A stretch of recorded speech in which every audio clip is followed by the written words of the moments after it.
Good evening and welcome back. Today we're going to be talking about the lore in my Minecraft medieval city. We have the evil tyrant king here of the villagers. He has ruled over the desert, the plain, the savanna, the snow biome, and even the spruce forest.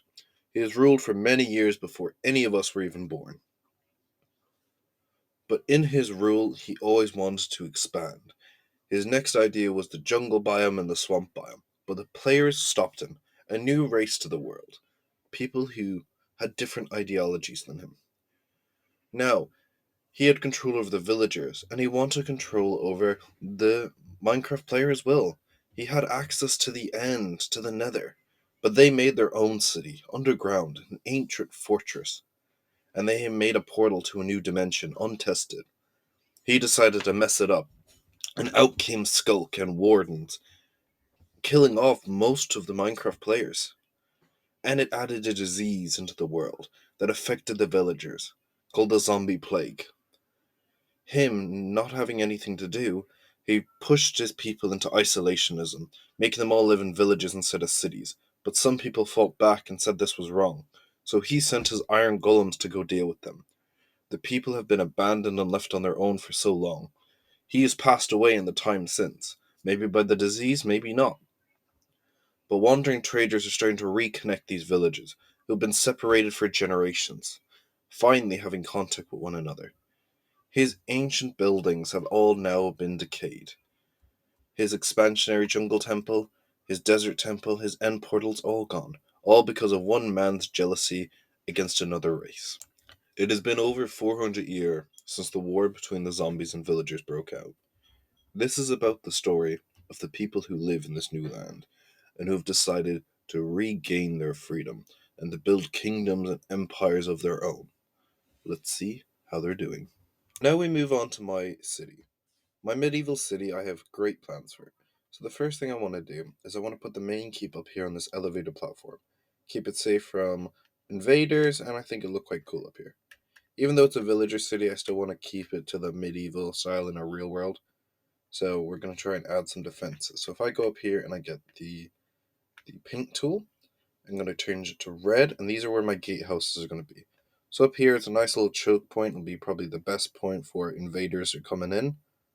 Put it there. Another one here, it's a pretty good choke point. You've got this whole island defending it from the sea. And over here, this place is going to be where the spawn village is. So I'm going to add a bridge there. So we're going to add a gatehouse as well. Now we're going to change this to the pencil. There we go. And we're going to change it to black. We're going to build the walls. So this is where the walls are going to be at the side. They're going to encase my area over here as well. And then up around here. So we've got the main keep up here. This is where it's going to be like higher than everything else. And then we're going to build walls inside to make districts. So here, so this will be going here, and then another wall here. So you've got this whole area enclosed here, another wall there. This circular area is where the park or the fountain's going to go in the middle. I'm unsure what I should put in the middle yet. If you guys have any ideas what should go in the middle, if it's a fountain or a park, tell me. Another wall here. And I'll show you guys now where I want the roads to go. So we'll change the crayon. Go over here. This is where the main road's going to be from this area. Same thing over here. This road goes to here. And then the one the players are going to be using more often. And we're going to change blue. This is the royal road. This goes up to the palace and through where the players are going to be living. So this huge district here, this is where the players live. Up here is where the fortress is going to be. But that middle area there is going to be where the players are kept. So we'll change this color to purple. This is area 1, where villagers are going to be. Area 2, where villagers are going to be. And area 3. Area 1 is probably going to have an okay population. Number 3 is going to be like a slum, so they're going to be a lot bigger buildings, but like tightly packed. Up there, we might expand and take that island as well, depending on how much room I'm going to need and how big I end up building the kingdom. But at the moment, it's okay like this. We're going to make a nice dock here. Same thing on this side, have some trading ports and have stuff like that coming in and out. I think it'd be quite cool. If you have any ideas for this kingdom, please write them down below. I think it would be very handy to get some input on this. So I'm thinking big castle up there, if it should be medieval or fantasy. I'm still 50-50 on it. Get some boats out here in the harbour. Well, I'll show you the progress of where we are at the moment. I have built 2 out of the 3 gatehouses, and I'm working on getting the materials for the third.